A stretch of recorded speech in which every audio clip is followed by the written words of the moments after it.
Hello everyone, welcome to knowledge plus. इस video में आज हम लोग एनसीईआरटी क्लास 8 चैप्टर 8 पढ़ने जा रहे हैं हिस्ट्री का। तो आइए शुरू करते हैं आज का वीडियो। आज का हमारा जो टॉपिक है वो है विमेन कास्ट एंड रिफॉर्म, है ना। तो उसके बारे में हम लोग पढ़ने जा रहे हैं। तो जैसा कि यहाँ पे दिखाया गया है कि have you ever thought of how children lived about 200 year ago. क्या आपने कभी सोचा है कि कैसे बच्चे रहते थे आज के लगभग 200 साल पहले।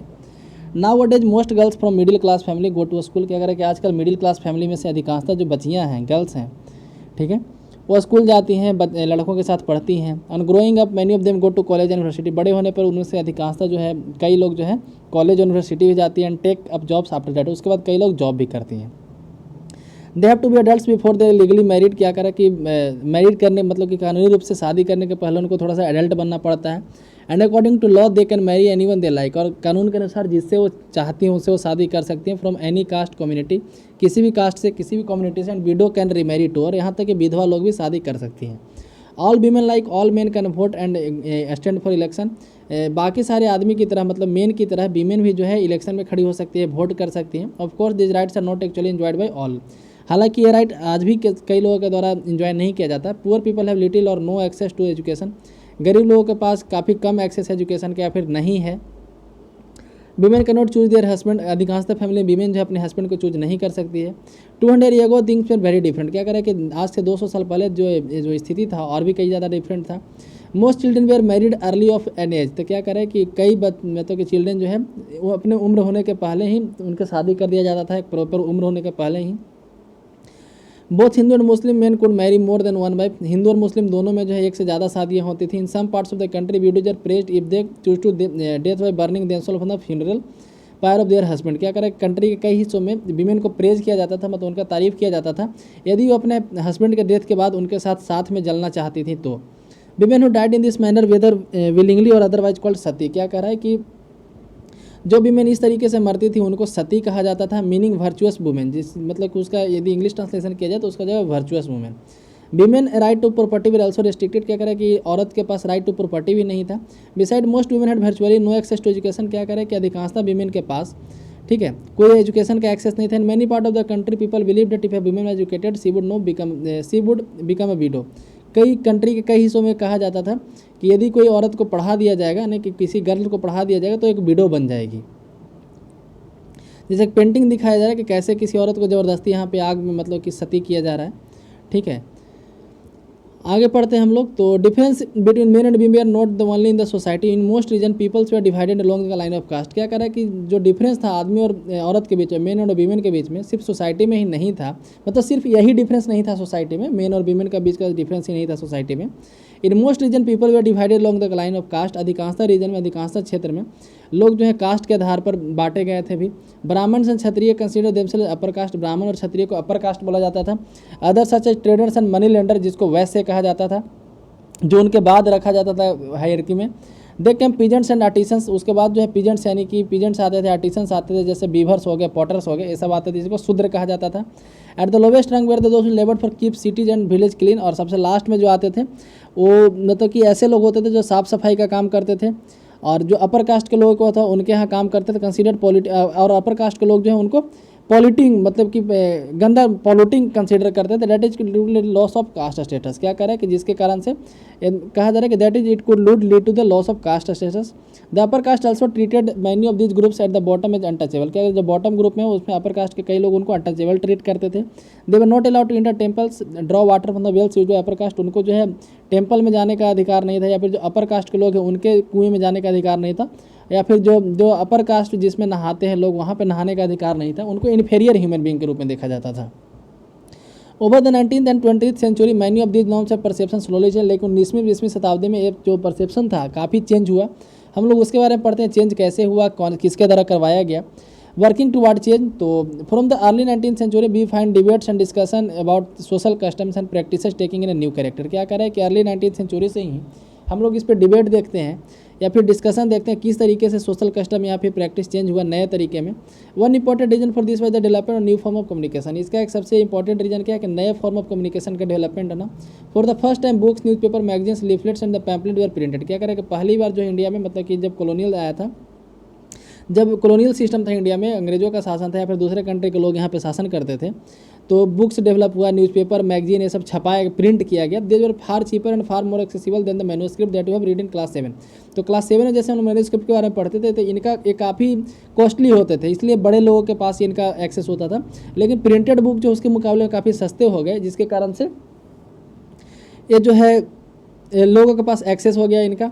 कई लोग ऑर्डिनरी पीपल भी खरीद सकते थे। Therefore ordinary people could read this and many of them could also right and express their idea in their own language. तो इस कारण से क्या है कि कई लोग इसको पढ़े खरीद करके, सस्ता हो जाने के कारण, और कई लोग इसके बारे में कमेंट भी लिखते थे कि ये बुक कैसा है, बुक में क्या सीखने को मिला, ये सब है ना, उसके बारे में अपना आइडिया भी शेयर करते थे। All kind of issue, social, political, economic and religious could now be debated discussed by men and sometime women as well in the new cities. क्या करें, जो नया शहर बन रहा था वहाँ पे मेन के द्वारा, आदमियों के बीच में, या फिर कभी कभी वीमेंस के द्वारा भी हर तरीके की इशू पर डिबेट होता था, चाहे वो इशू सोशल हो या पॉलिटिकल हो या इकोनॉमिक हो या रिलीजियस हो। The discussions could reach out to a wider public, जो डिस्कशन है एक बड़े लोगों तक पहुंचता था, and could become link to movement for a social change, और सोशल चेंज को लीड करता था। This debates were often initiated by Indian reformers. ये डिबेट जो है अधिकांशतः बार इंडियन रिफॉर्मर्स के द्वारा भी इशू किया गया, ठीक है, सॉरी। वन सच रिफॉर्मर राजा राम मोहन राय, इसमें इसी में से एक रिफॉर्मर थे जिसका नाम था राजा राम मोहन राय, जो 1772 में जन्म लिए थे और 1833 में उनका डेथ हो चुका था। He founded reform association known as Brahmo Sabha, later उन्होंने ब्राह्मो समाज, क्या कर उनके द्वारा एक रिफॉर्म एसोसिएशन सेटअप किया गया जिसका नाम था ब्राह्मो सभा, जिसका बाद में नाम बदल गया, ब्राह्मो समाज कर दिया गया। People such as Raja Ram Mohan Roy described as reformer because they felt changes were necessary in the society. इनको रिफॉर्मर इसलिए बोला जाता है क्योंकि इनको ऐसा महसूस हुआ, ऐसा इनको लगा कि सोसाइटी में चेंज की ज़रूरत है और जो अनजस्ट प्रैक्टिस है उसको हटाने की ज़रूरत है। The thought the best way to ensure such changes was to persuading people to give up old practice and adopt a new way of life. तो उनके द्वारा ऐसा वो सोचते थे कि जो सबसे अच्छा तरीका होगा ऐसा चेंज लाने का, कि लोगों को जो है जागरूक किया जाए, लोगों को परsuade किया जाए, उनको मनाया जाए किसी तरीके से कि पुराना जो प्रैक्टिस उसको छोड़ दीजिए और नए तरीके से ज़िंदगी जीना सीखिए, ठीक है। एक पेंटिंग है राजा राम मोहन राय का, यहाँ पे आप देख सकते हो। उस समय कैमरा इतना ज़्यादा डेवलप्ड था नहीं, तो पेंटिंग ही बनाया जाता था। पेंटर उस समय काफ़ी हाई क्वालिटी के होते थे। Raja Ram Mohan Roy was seen to spread the knowledge from western education in the country, एक वेस्टर्न एजुकेशन को कंट्री में फैलाना चाहते थे, और bring about greater freedom equally for women, और वीमेन को फ्रीडम देना चाहते थे, इक्वलिटी देना चाहते थे। He wrote about the way women were forced to bear the burden of domestic work, वो लिखा करते थे कि किस तरीके से वीमेन को जो है एक बर्डन है काम करने का, मतलब उनके ऊपर एक ठप्पा लगा हुआ है कि घर का जो काम है वही करेंगी, डोमेस्टिक वर्क वही करेगी। Confined to home and the kitchen, women को जो है मतलब कि घर में और किचन तक ही रखा जाता है। Not allowed to move out and become educated, उनको बाहर जाने नहीं दिया जाता है, एजुकेटेड होने नहीं दिया जाता है। Changing the lifes of widows, क्या करेगा, विधवा लोग मतलब कि जो थी उनको कैसे, उनके लाइफ को कैसे चेंज किया गया।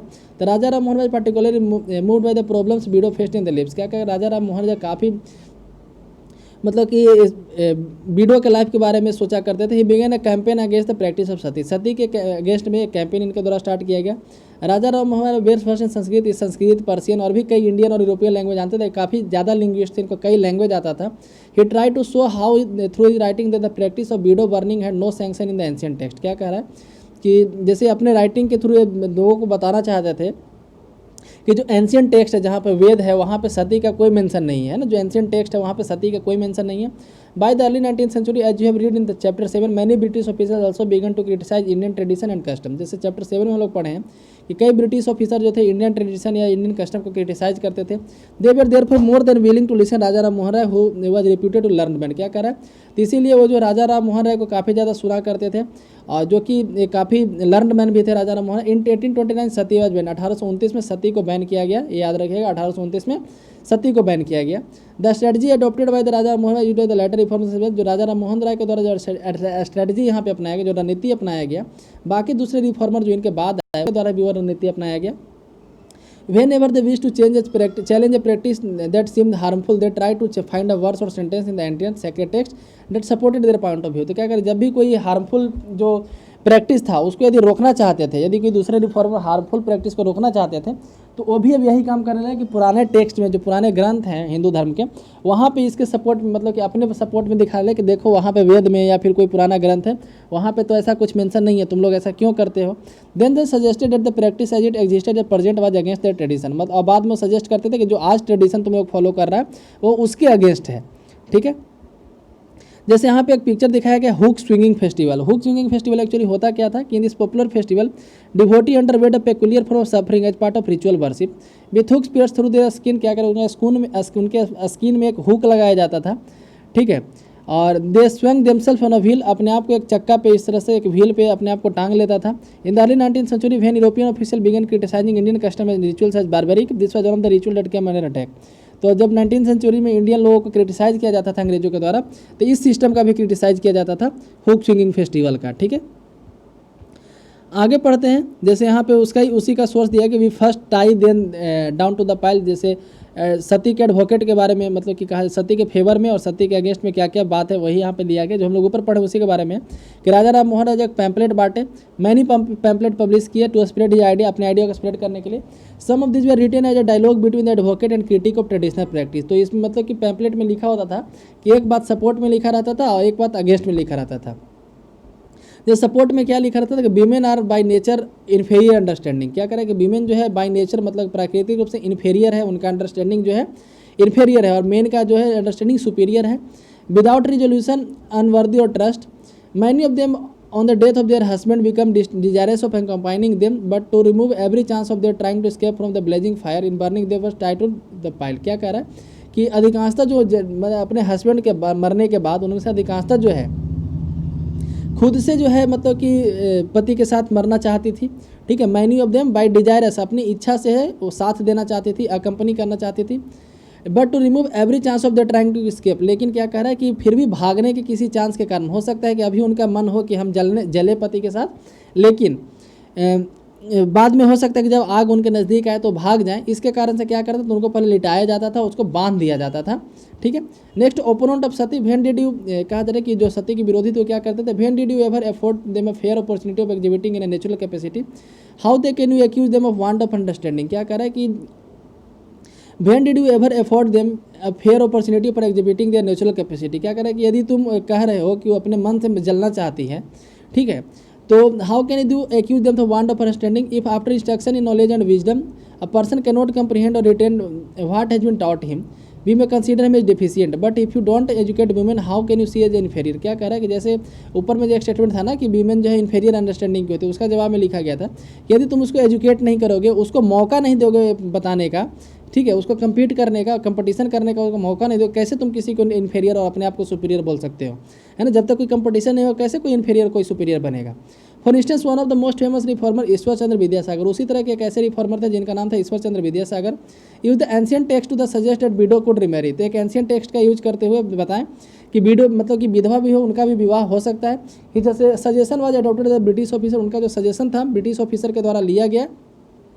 एक कानून पास किया गया 1856 में कि विडो रिमैरिज किया जा सकता है, यानी कि सती का बैन हुआ 1829 में, 1856 में कानून पास हुआ विडो रिमैरिज का। Those who were against the remarriage of widow opposed Vidyasagar and even boycotted him, जो इसके विरोध में थे, मतलब विडो रिमैरिज के विरोध में थे, वो विद्यासागर का अपोज के विरोध किया, यहाँ तक उसका बैकॉट भी किए, विरोध भी किए, मतलब उनका क्या बोल सकते हैं बहिष्कार भी किए। By the second half of the 20th century, the movement in favor of widow remarriage spread to the other part of the country। क्या करें सेकंड हाफ 19th सेंचुरी के सेकंड हाफ में, ठीक है, विडो रिमैरिज के बारे मतलब कि सपोर्ट में मूवमेंट स्प्रेड किया कई कंट्री कई हिस्सों में। In the Telugu speaking area the Madras presidency Veeresalingam Pantulu form the association for widow remarriage. क्या करें विडो रिमैरिज के लिए मद्रास रीजन में, मद्रास प्रेसिडेंसी में विरसालिंगम पंटुलू के द्वारा एक एसोसिएशन फॉर्म किया गया विडो रिमैरिज के लिए। Around the same time young intellectual that reform in Bombay pledged themselves to working for the same cause in the north. Swami Dayanand Saraswati who founded the reform association called Arya Samaj. वहीं north में देखा तो स्वामी दयानंद सरस्वती के द्वारा आर्य समाज इस्टेब्लिश किया गया, वी सपोर्टेड विडो रिमैरिज, जो widow remarriage को सपोर्ट करता था। आगे पढ़ते हैं कि 8 the number of widows who actually remarried remained low. कह रहा है कि फिर भी यदि कानून पास होने के बाद भी जो नंबर ऑफ विडोज था, जो मतलब रिमैरी जिनका दोबारा शादी होता था वो काफ़ी कम था। दो जो मैरिड वे are not easily accepted in society, जो मतलब शादी करती थी दोबारा उनको सोसाइटी में तुरंत एक्सेप्ट नहीं, मतलब आसानी से एक्सेप्ट नहीं किया जाता था। And conservative group continue to oppose the new law, जो कंजर्वेटिव ग्रुप थे वो नए लॉ को काफ़ी ज़्यादा विरोध करते थे। यहाँ पे आप देख सकते हैं स्वामी दयानंद सरस्वती का ये है इमेज है। दयानंद सरस्वती फाउंडेड आर्य समाज इन 1875, 1875 में जो है इनके द्वारा आर्य समाज को स्थापित किया गया था। और इनको जो है इनका मेन टारगेट था हिंदुइज्म में जो गलत चीज़ है उसको रिफॉर्म लाना, हिंदुइज्म में सुधार लाना, ठीक है, मतलब कि हिंदू धर्म में सुधार लाना इनका मेन टारगेट था। आगे पढ़ते हैं ईश्वर चंद्र विद्यासागर के बारे में। Girl begin going to school, girl जो है अब स्कूल जाने लगी। Many of the reformer felt that education for girls was necessary in improve the education condition of women. क्या करें कई रिफॉर्मर को ऐसा लगा कि गर्ल के लिए एजुकेशन जो है, महिलाओं को शिक्षा देना काफ़ी ज़रूरी है यदि हम उनके कंडीशन में सुधार करना चाहते हैं तो। Vidyasagar in Calcutta and many other reformers in Bombay set up school for girl. क्या करें कि विद्यासागर के द्वारा कलकत्ता में गर्ल स्कूल सेटअप किया गया लड़कियों के लिए, वहीं कई रिफॉर्मर के द्वारा बॉम्बे में सेटअप किया गया। When the first school was open in the mid 19th century many people afraid of them. क्या करें कि जब पहला वाला स्कूल खोला गया था गर्ल्स के लिए मिड 19th सेंचुरी में, तो कई लोग इसे डर गए थे। They fear that the school would take girls away from home. उनको डर था कि स्कूल जाने के कारण लड़कियां जो हैं घर से दूर चली जाएगी, prevent they from doing the domestic duty, और घर का काम का जो नहीं करेंगी। Moreover girls had to travel through the public place in order to reach school. और उसके सबसे बड़ा और रीजन था कि गर्ल्स को जो है स्कूल जाने के लिए पब्लिक प्लेस से गुजरना पड़ता है। Many people that this would have a corrupting influence of them. कई लोगों को लगता था कि इससे उनके ऊपर काफ़ी निगेटिव इफेक्ट आएगा।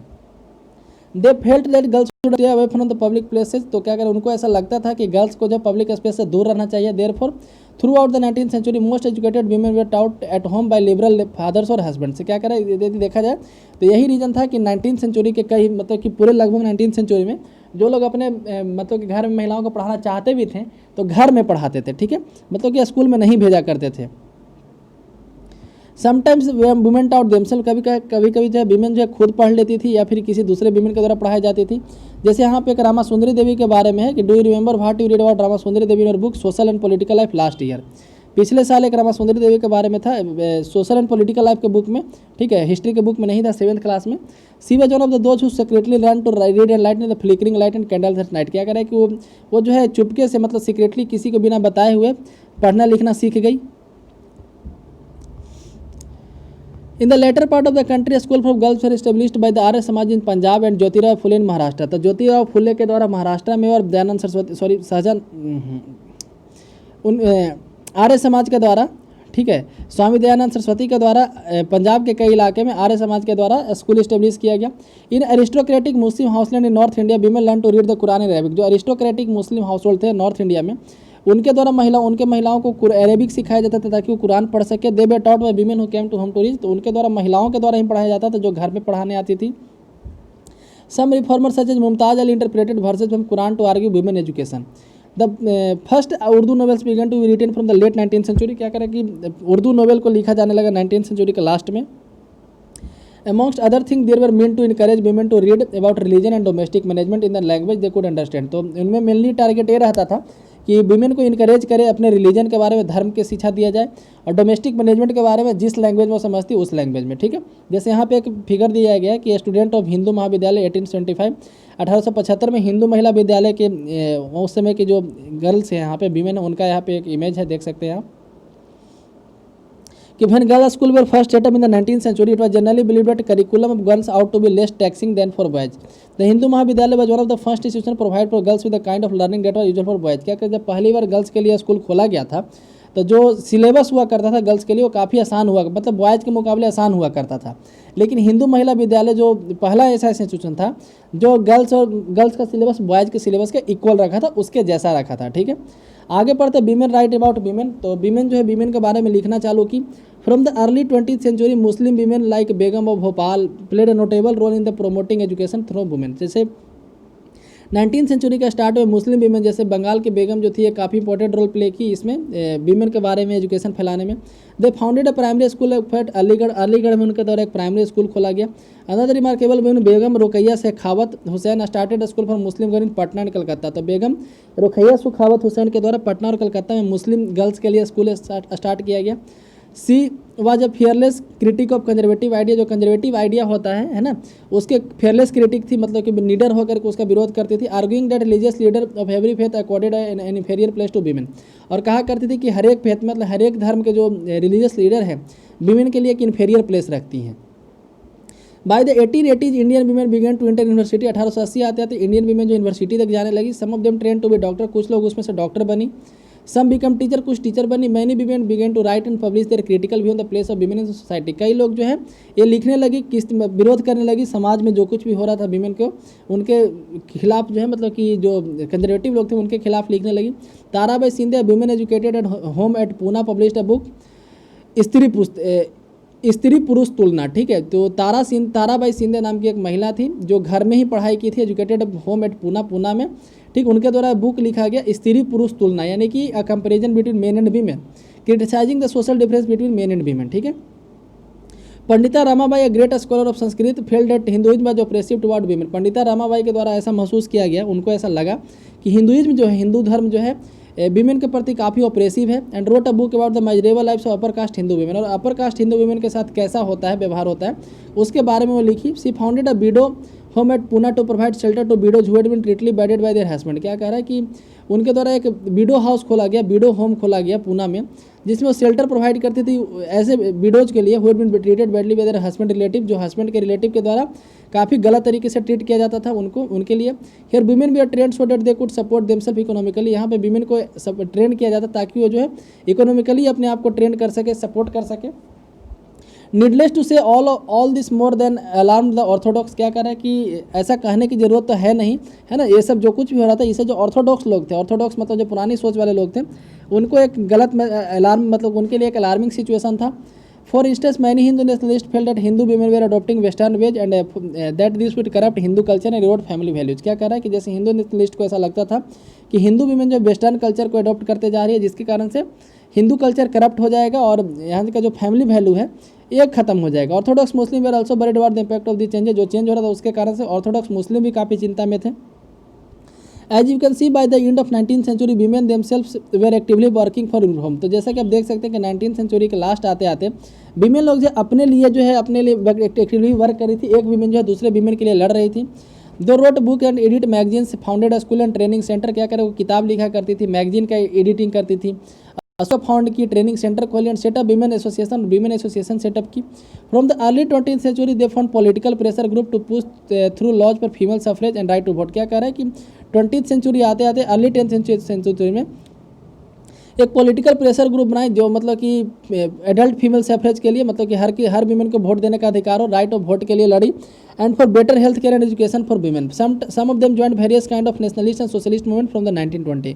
1920 के बाद जो भी यहाँ पे मूवमेंट हो उसमें कई वीमेन जो है यहाँ पे काफ़ी एक्टिवली पार्टिसिपेट की।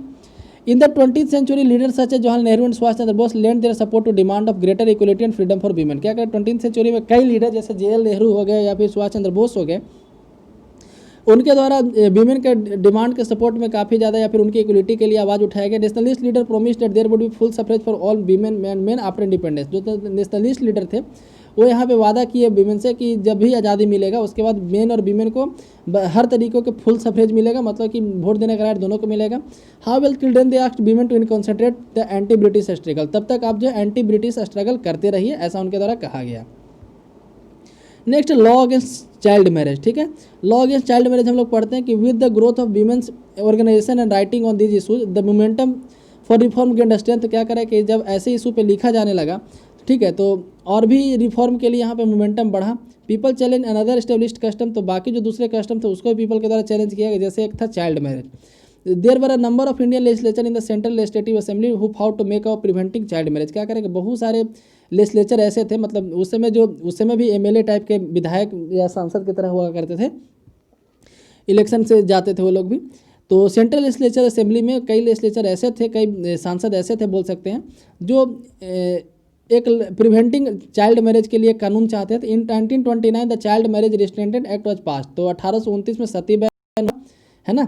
उसके बाद फिर यहाँ पे विडो रीमैरिज का स्टार्ट हुआ। उसके बाद 1929 में उसके 100 साल बाद जो है चाइल्ड मैरिज एक्ट पास किया गया। Without the kind of bitter debates and struggles, मतलब उस पर कोई ज़्यादा डिबेट नहीं हुआ। जैसे जब सती बैन हुआ था उस समय कई भारतीय लोग विरोध किए थे, जब विडो रीमैरिज हुआ तब कई भारतीय लोग विरोध किए थे, ठीक है।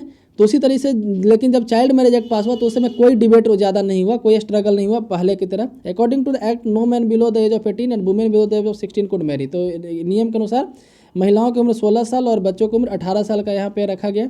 सब्सिक्वेंटली दिस लिमिट में raised to 21 for men 18 for women. तो बाद में जो है बढ़ा करके 18 कर दिया गया वुमेन के लिए और 21 कर दिया गया मेन के लिए, ठीक है। जैसे इस पिक्चर में आप देख सकते हैं 20th सेंचुरी का है कि यहाँ पे जो ब्राइड है, जो दुल्हन है, मात्र 8 साल की है। जैसे यहाँ पे लिखा है कि ब्राइड एट 8 है ना, 8 साल की है और उसको यहाँ पे शादी किया जा चुका है।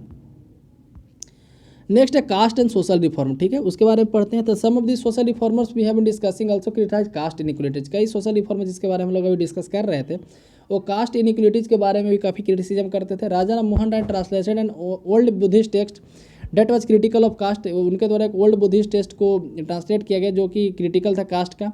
The Prarthana Samaj adhered to the tradition of bhakti that believed in spiritual equality to all caste. Prarthana Samaj जो था वो भक्ति ट्रेडिशन को बढ़ाना चाहता था जिसमें हर कास्ट को इक्वली ट्रीट किया जाए। इन बॉम्बे द परमहंस मंडली वाज फाउंड इन 1840। 1840 में परमहंस मंडली सेटअप किया था बॉम्बे में, जो कास्ट के एवोल्यूशन के लिए वर्क करता था। Many of this reformer and member of reform association were of upper caste. तो इसमें कई रिफॉर्मर या फिर रिफॉर्म एसोसिएशन के जो लोग थे वो अपर कास्ट को बिलोंग करते थे।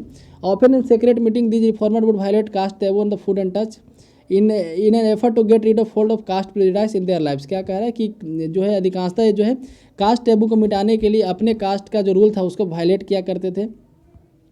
There were also other who question the injustices of caste social order. क्या करें, कई लोग ऐसे भी थे जो क्वेश्चन करते थे जो इनजस्टिस है कास्ट के सोशल ऑर्डर में, उस पर ऊपर उंगली उठाते थे।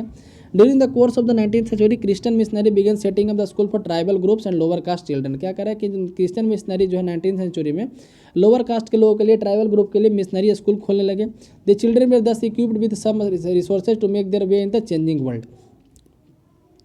At the same time, the poor began leaving their village to the look for jobs that were opening up in the cities। क्या करें, उसी समय देखा जाए तो जो गरीब लोग थे वो शहरों में मतलब कि जॉब के बारे में सोचने लगे। There were work in the factory that were coming up and jobs in municipality. वो फैक्ट्री में वर्क करना चाहते थे जो सेटअप हो रहा था, या म्यूनिसिपैलिटी का जॉब चाहते थे। You have read about the expansion of city in chapter 6। Chapter 6 में लोग पढ़े कि सिटी कैसे एक्सपेंड हुआ। Think of new demand of labour this created. क्या करा है कि जब सिटी डेवलप हुआ था वहाँ पर डिमांड काफ़ी ज़्यादा बढ़ा। Drains had to be dug. Drains मतलब वहाँ पे नालियाँ खोदा गया या फिर जहाँ से पानी बह सके वो खोदा जाने लगा। रोड बनाया जाने लगा, बिल्डिंग बनाए जाने लगे एंड सिटीज क्लीन। सिटी को साफ करने की जरूरत था। This required coolie, digger, carrier, bricklayer, sewage cleaner, sweepers. ठीक है, तो रिक्शा पुलर, कई तरह के बिजनेस का वहाँ पे जरूरत था, कई तरह के लोगों का। Where this labour come from, तो लेबर आएगा आखिर कहाँ से? The poor from the village and small town, many of them from low caste began to move cities where there a new demand for labour. तो जो poor थे छोटे शहरों से या फिर विलेज से या फिर जो उसमें से कई लो कास्ट के लोग थे शहर जाने लगे, नए जहाँ पे लेबर का डिमांड काफ़ी ज़्यादा था। Some also went to work in plantations in Assam. कई लोग जो प्लांटेशन में वर्क करने के लिए असम चले गए, मॉरिशस में चले गए, त्रिनिदाद एंड टोबैको इंडोनेशिया चले गए। Work in the new location was often very hard. नए लोकेशन में काम करना अधिकांशतः काफ़ी हार्ड हुआ करता था। But the poor the people from low caste saw this an opportunity to get away from the oppressive hold the upper caste land owners exercised over the labs. लेकिन जो गरीब लोग थे या फिर जो पुअर कास्ट के लोग थे, सोशल मतलब कि जो लो कास्ट के लोग थे, वो इसको एक अपॉर्चुनिटी के तौर पे देखे किसी तरीके से हम अपर कास्ट के लोगों के चंगुल से बाहर निकले, है ना। यहाँ पे देख सकते हैं कुली शिप इन 19th सेंचुरी। एक शिप जो है इसको कुली शिप कहा गया। कुली शिप क्यों कहा गया? तो coolie ship named by John Allen. तो जॉन एलन के द्वारा इसका नाम रखा गया था coolie ship. Carried mainly Indian labour to Mauritius, जिसमें इंडियन लेबर मॉरिशस भेजे जा रहे थे। ठीक है, तो इसलिए इसको कुली शिप नाम रखा गया, जो खास करके लो कास्ट थे। अब नेक्स्ट है हु कुड प्रोड्यूस शूज। जूता कौन बना सकता है ना, बनाएगा या फिर बना सकता है। Leather workers have been traditionally held in contempt since they work with the dead animal which are seen dirty and polluting. क्या करें, लेदर वर्कर्स को जो है अधिकांशतः जो है विरोध किया गया उनका, उनको कॉन्टेम्प्ट की तरह की दृष्टि से देखा है। कॉन्टेम्प्ट यानी कि अवहेलना करना।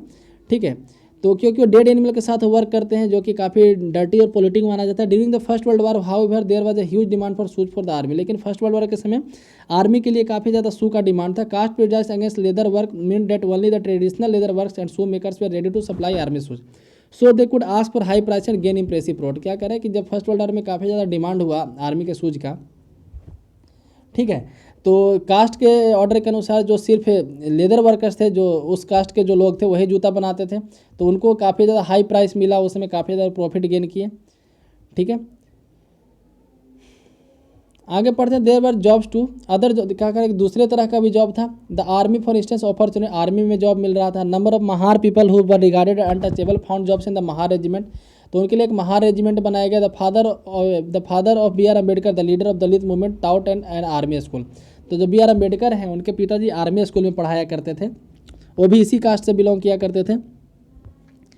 नेक्स्ट है यहाँ पे कि no place in side the classroom in the Bombay presidency late 1829 untouchables were not allowed in the even government school. क्या करें कि 1829 में अनटचेबल्स को यहाँ तक गवर्नमेंट स्कूल में भी अलाउ नहीं किया जाता था। When some of them pressed hard for that right they were allowed to sit on the बरामदा आउटसाइड द क्लासरूम। और कई लोग यदि पढ़ना चाहते भी थे, मतलब किसी तरीके से घुस भी जाते थे अंदर, तो क्लासरूम के बाहर के बरामदा में बैठ करके पढ़ते थे ताकि अंदर के जो लोग उनको पॉल्यूट ना कर सकें।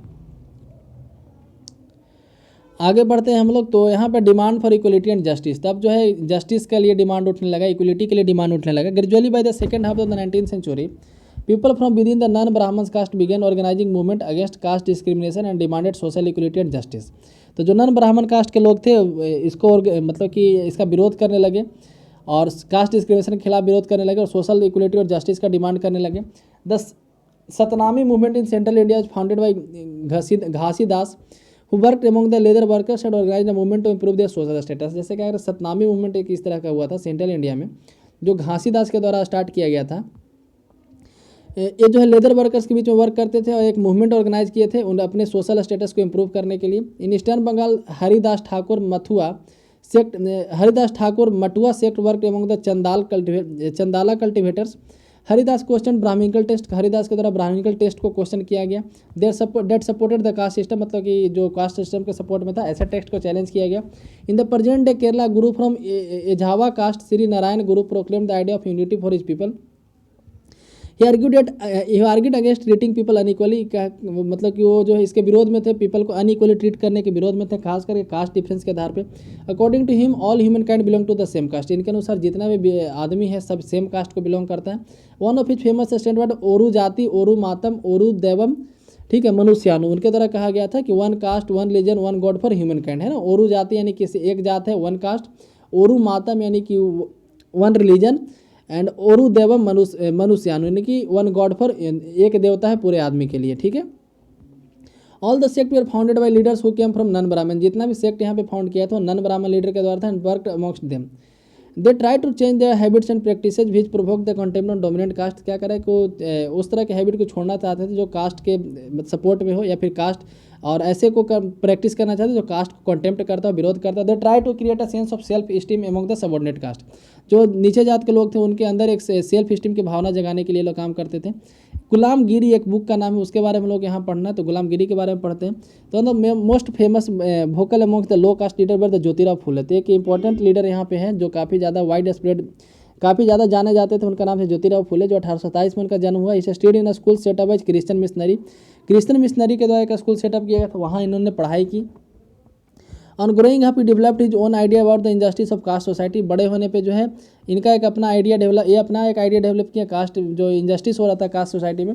ही set out to attack the Brahmans claim that they were superior to others. क्या करें कि ब्राह्मण्स का जो क्लेम था कि सुपीरियर है बाकी लोगों से, उस पर वो अटैक किया करते थे। Since they were Aryans, Phule argued that Aryans were foreigners. क्या करा कि ब्राह्मण आर्यन माने जाते हैं, तो ज्योतिराव फुले का ये कहना था, उनका स्टेटमेंट था कि आर्यन जो है फॉरेनर है, हुक्यम फ्रॉम आउटसाइड जो सब कंटिनेंट में बाहर से आए हैं।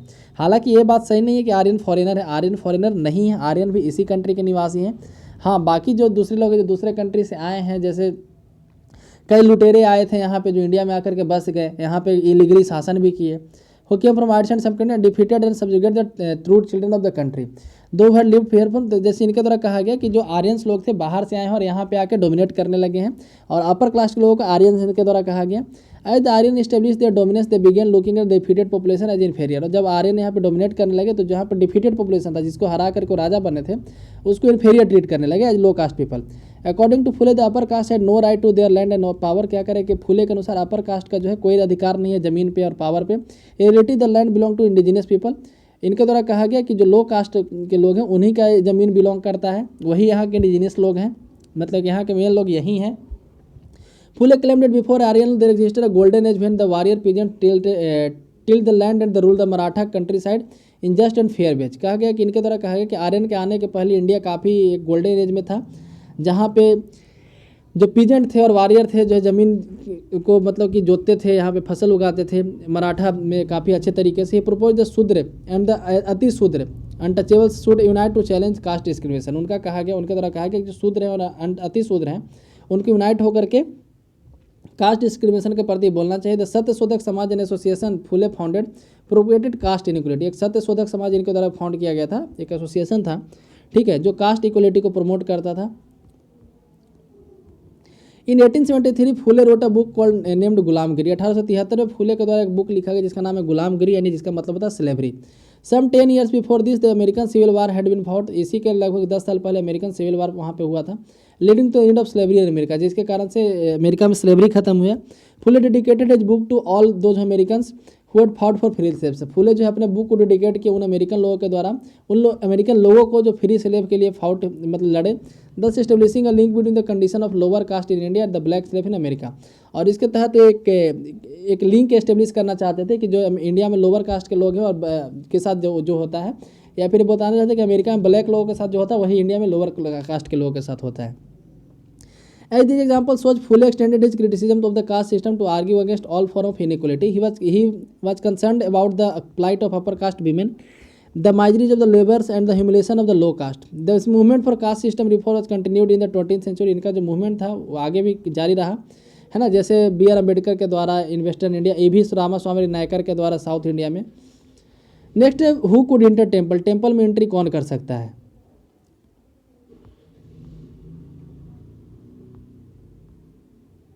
जैसे एक यहाँ पे बताया गया कि we are also human being. In 1927 Ambedkar said we now want to go to the tank only to prove that like others we are also human beings. क्या करें कि हम जो है टैंक तक ये जाना चाहते हैं, ठीक है, हम टैंक तक इसलिए जाना चाहते हैं ताकि हमें प्रूव कर सके कि हम भी ह्यूमन बींग्स हैं। Hindu society should be recognised on two main principle, equality and absence of कास्टेज।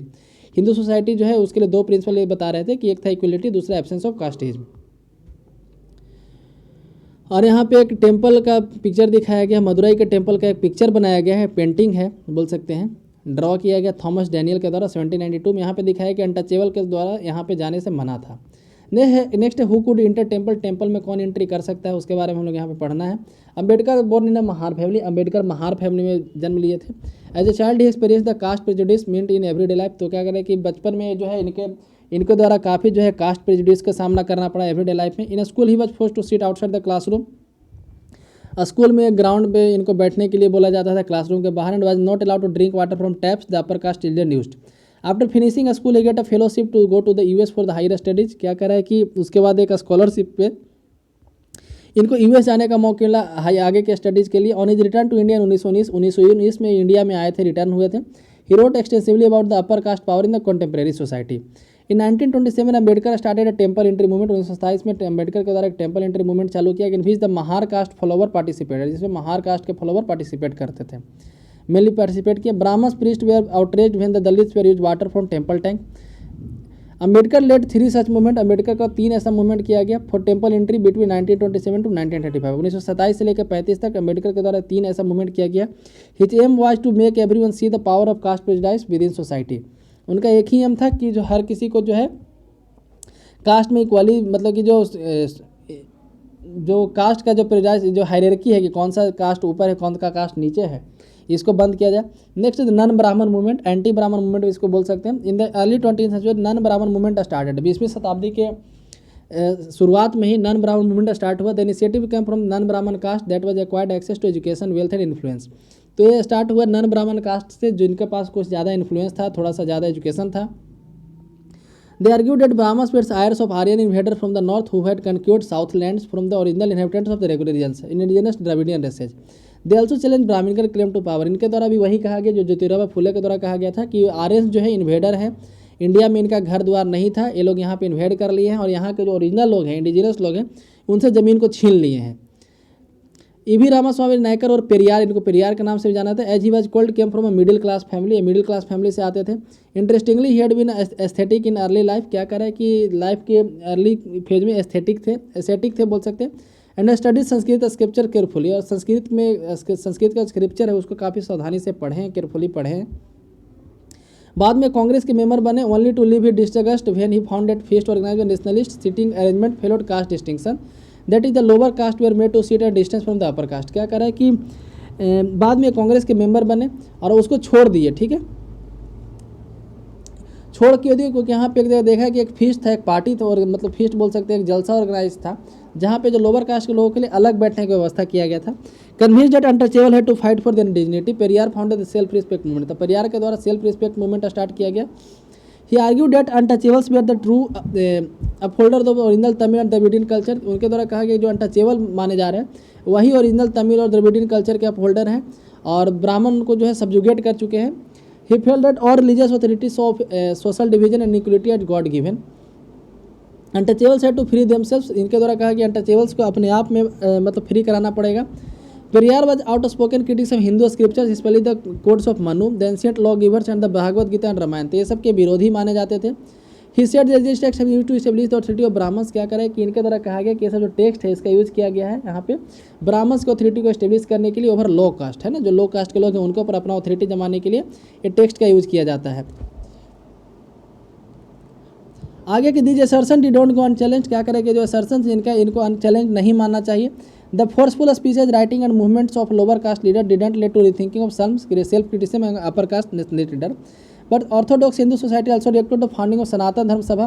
तो जो अपर कास्ट हिंदू सोसाइटी था इसका भी जवाब दिया, जो दुष्प्रचार किया जा रहा था रामायण के बारे में या फिर किसी धार्मिक ग्रंथ के बारे में, ठीक है, उसको गलत तरीके से इंटरप्रेट वहाँ पे जो किया जा रहा था उसके खिलाफ जो है सनातन धर्म सभा फाउंड किया गया। भारत धर्म महामंडल नॉर्थ में फाउंड किया गया। एंड एसोसिएशन लाइक द ब्राह्मण सभा इन बंगाल, बंगाल में ब्राह्मण सभा फाउंड किया गया। The object of this association was to uphold caste distinction as a corner stone of Hinduism. तो इनका मेन टारगेट था ये सब सभा का कि जो कास्ट डिस्टिंक्शन है वो रहना चाहिए, हिंदुइज्म का कॉर्नर स्टोन है, मतलब कि हिंदुइज्म का ये पिलर है बोल सकते हैं। And so how this was sanctify the scriptures. Debates and struggles over the caste continued beyond the colonial period and still going in our times. क्या करें जो कास्ट पे जो डिबेट है आज भी चलता आ रहा है, कॉलोनियल पीरियड के बाद भी चलता रहा था।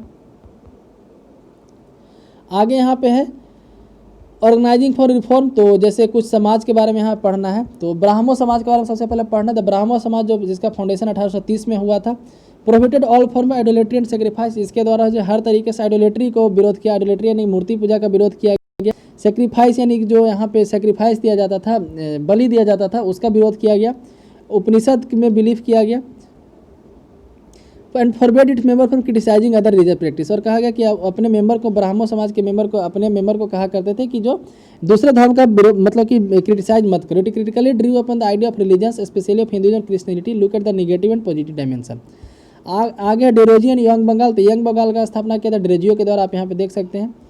तो Henry Louis Vivian Derozio teacher है हिंदू कॉलेज कलकत्ता, हिंदू कॉलेज कलकत्ता में टीचर थे। In 1820 promoted radial ideas and encourage his people to question all the authority. का और अपने जो शिष्य थे, मतलब इनके जो स्टूडेंट थे, उनको इनकरेज किए कि हर ऑथोरिटी को चैलेंज किया जाना चाहिए। Referred as the young Bengal movement, his students attack tradition and custom. तो यंग बंगाल मूवमेंट के तहत इनके स्टूडेंट जो है वहाँ का लोकल ट्रेडिशन और कस्टम को अटैक किया, मतलब कि उसके विरोध में बोले। Demanded education for women, women के लिए एजुकेशन का डिमांड किया। Campaign for freedom of thought and expression. Next Ramakrishna mission and Swami Vivekananda, named after Ramakrishna Paramhansa. Ramakrishna mission जो है रामकृष्ण परमहंस के नाम पर रखा गया है, जो स्वामी विवेकानंद के गुरु थे। The Ramakrishna mission state the ideal of salvation through the social service and selfless action.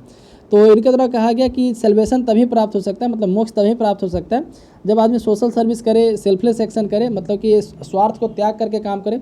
Swami Vivekananda who जो ओरिजिनल नेम है Narendra Nath Datta, combined the simple teaching of Shri Ramakrishna with his well founded modern outlook and spread all over the world. तो जो भी गुरुदेव जी के द्वारा सीखे थे, रामकृष्ण जी के द्वारा जो सीखे थे, उनको दुनिया के कई हिस्से में बताए। After hearing him in the world parliament of religion in Chicago 1893, 1893 का इनका भाषण काफ़ी ज़्यादा फेमस है, ठीक है। The New York Herald reported we feel how foolish to send missionaries to the learn nation. तो न्यूयॉर्क हेराल्ड में लिखा गया था कि हम लोग मूर्ख हैं कि जो मिशनरीज को, क्रिश्चियन मिशनरीज को जो है कि इतने विद्वान नेशन को हम लोग सिखाने के लिए भेज रहे हैं, ठीक है। तो indeed Swami Vivekananda the first Indian the modern time who reestablished the spiritual preeminence of the Vedantic philosophy in global scale. तो यानी कि देखा जाए तो स्वामी विवेकानंद पहले ऐसे इंडियन थे मॉडर्न टाइम में जो दोबारा इस्टेब्लिश किए, जो वेदांत का जो सिस्टम है, वेद के बारे में दुनिया में घूम घूम के बताएं। स्वामी विवेकानंद ऐसे मतलब कि पहले व्यक्ति बोले जा सकते हैं। आगे प्रार्थना समाज के बारे में, तो 1867 में बॉम्बे में इसका स्थापना किया गया था। Prarthana Samaj sought to remove caste restriction, तो इसके द्वारा कास्ट रिस्ट्रिक्शन हटाने के बाद किया गया। चाइल्ड मैरिज को रोकने का, encourage education of women education को इनकरेज करना। इंडो बैन ऑन बेंडो मैरिज के बैन को बंद करना। It religious meetings drew upon Hindu, Buddhist and Christian text. Veda Samaj की बात किया तो मद्रास यानी चेन्नई में इसका स्थापना किया था 1864 में, और ब्राह्मो समाज से इंस्पायर्ड था। It work for evolution of caste distinction, इसका भी काम लगभग सबका काम वही था, कास्ट डिस्टिंक्शन को हटाना, वीडियो रिवेज को मतलब कि बढ़ावा देना, सती को रोकना, है ना, वीमेन एजुकेशन को बढ़ावा देना।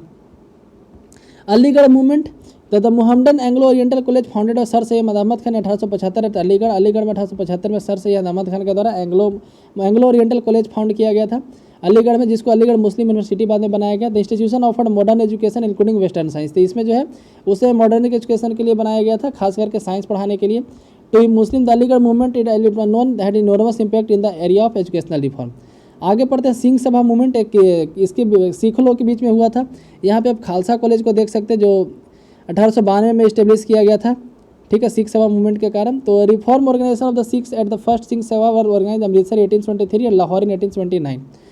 The Sabha sought to be the rid of Sikhism of superstition, caste distinction as practiced seen by the non-Sikh. They promoted education among the Sikh, often combining modern instruction with the Sikh teaching.